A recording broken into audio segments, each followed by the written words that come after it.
παρουσιάσω σήμερα ακριβώς τις κοινωνικές επιχειρήσεις οι οποίες προτείνουμε να δημιουργηθούν, το αντικείμενό τους, η ενασχόλησή τους, τα άτομα που θα απασχοληθούν, ώστε ο καθένας από εσάς να δει τη δικιά του σχέση, τη δικιά του συμμετοχή σε κάποια από αυτές τις κοινωνικές επιχειρήσεις ή τις ατομικές επιχειρήσεις που θα γίνουν.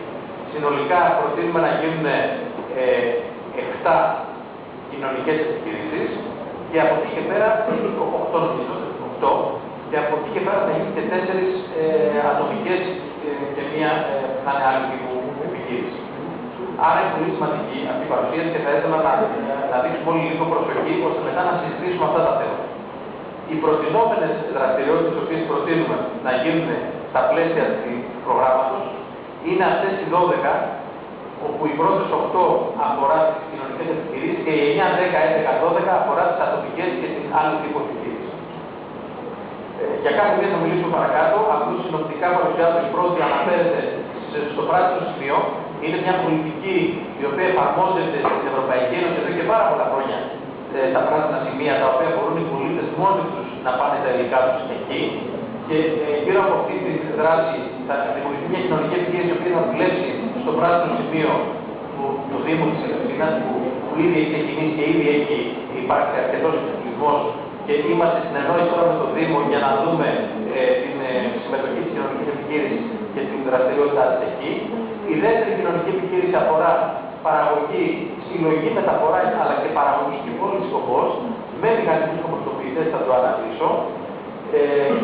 Η τρίτη κοινωνική επιχείρηση αφορά τη μεταπώληση ειδών οικιακής χρήσης εκτός από ηλεκτρονικούς υπολογιστές, οι ηλεκτρικές συσκευές γενικότερα, ρούχα, έπιπλα, εκτός από αυτά, υπόλοιπα προϊόντα τα οποία μπορούν να πουλούνται σε αυτή την κοινωνική επιχείρηση, από αυτή την κοινωνική επιχείρηση. Η τέταρτη έχει να κάνει με διαχείριση ρουχισμού, υφάσματα, παπούτσια, διαχείριση του ρουχισμού, συλλογή και μεταπώληση. Η πέμπτη κοινωνική επιχείρηση αφορά τη διαχείριση, επεξεργασία και μεταπώληση επίπλων. Η έκτη κοινωνική επιχείρηση αφορά ηλεκτρικές συσκευές και εκτός από υπολογιστές και περιφερειακά, όλες τις άλλες τις ηλεκτρικές συσκευές, ογκώδεις, σημειογκώδεις, συσκευές κτλ. Η έβδομη κοινωνική επιχείρηση αφορά την επεξεργασία και μεταπώληση ηλεκτρονικών υπολογιστών και περιφερειακών μόνο, αυτή την κατηγορία των ηλεκτρικών συσκευών. Η όγδοη επιχείρηση αφορά τη συλλογή μεταφορά γενικότερα των ηλεκτρικών συσκευών, όπου θα συνεργάζεται αποκλειστικά με την έκτη και έβδομη κοινωνική επιχείρηση για να τους δίνει τις πρώτες ύλες. Η ένατη κοινωνική επιχείρηση αφορά τη συλλογή και μεταφορά των οργανικών υλικών που θα πηγαίνουν προς τη δεύτερη κοινωνική επιχείρηση που θα τα επεξεργάζεται και θα παράγει κομπός και θα το μεταπουλά. Άρα είναι συνδεδεμένη απόλυτα η ένατη ατομική επιχείρηση, η επιχείρηση με την δύο κοινωνική επιχείρηση. Η δέκατη αφορά συλλογή μεταφορά επίπλων που θα πηγαίνει αποκλειστικά στη πέμπτη κοινωνική επιχείρηση που έχει να κάνει με την επεξεργασία και την μεταπώληση των επίπλων. Η 11 ατομική επιχείρηση αναφέρεται στη συλλογή μεταφορά ειδών οικιακής χρήσης που θα συνεργάζεται αποκλειστικά με την τρίτη κοινωνική επιχείρηση που κάνει την επεξεργασία και την μεταπώληση αυτών των υλικών. Και η τελευταία θα κάνει τη συλλογή και μεταφορά του ρουχισμού και θα συνεργάζεται αποκλειστικά με την τέταρτη κοινωνική επιχείρηση που κάνει την επεξεργασία και μεταπώληση. Άρα, μιλάμε για 8. Τι ξέρετε η επεξεργασία και η μεταπώληση των υπολογιστών?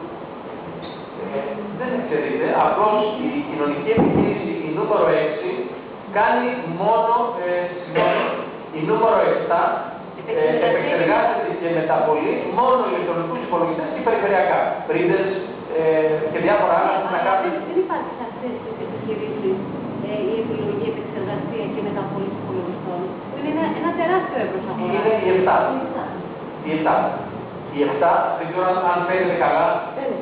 Η 7 κοινωνική επιχείρηση, νούμερο 7, αναφέρεται στη διαχείριση της επεξεργασίας και μεταπώληση ηλεκτρονικών υπολογιστών και περιφερειακά. Αυτός η 6 κάνει όλες τις ηλεκτρικές συσκευές εκτός από υπολογιστές και περιφερειακά. Εντάξει. Αυτή είναι η γενική εικόνα και η κατανομή. Να σας πω ότι κανονικά θα μπορούσε να υπάρξει μία κοινωνική επιχείρηση η οποία να κάνει όλες αυτές τις δραστηριότητες. Όμως η πρόταση υπευλήθηκε με 8 κοινωνικές επιχειρήσεις και 4 ατομικές ή άλλες επιχειρήσεις. Γι' αυτό και μοιράσαμε το αντικείμενο του συνόλου που πρέπει να γίνει της αναλλακτικής διαχείρισης σε αυτές τις κοινωνικές επιχειρήσεις και προσέξαμε στα επιχειρησιακά σχέδια να δούμε να υπάρχει μια ισορροπία οικονομική, γιατί συνεργάζονται